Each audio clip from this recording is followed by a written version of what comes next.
Izvajali jih bodo v avgustu, trajale pa bodo 6 dni, in sicer za klavirsko harmoniko, citre in tamburico.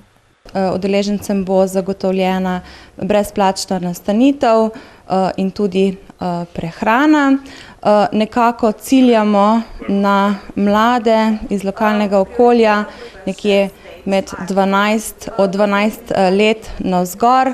Seveda vljudno vabimo. Za vsak inštrument želijo skupino 20 učencev. Prijavnica je na spletni strani občine in mladinskega centra, udeleženci glasbenega kampa pa ne bodo le muzicirali. Delavci iz mladinskega centra za njih pripravljajo tudi bogat spremljevalni program, ker bomo imeli v tistem času na voljo turistični avtobus, jih bo slednji lahko popeljal tudi na ogled vseh naših znamenitosti. Inštrumente bodo poučevali izvrstni mentori, ki se bodo predstavili na koncertu ob odprtju.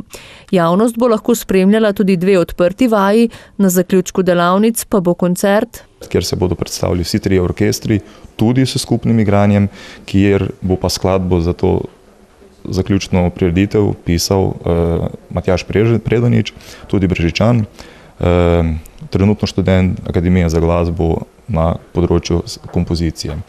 Za skladbo Vizije za harmoniko in godalni orkester je lani prejel študentsko Prešernovo nagrado. Mednarodne glasbene delavnice ponujajo res najboljše, prijave pa bodo zbirali do maja.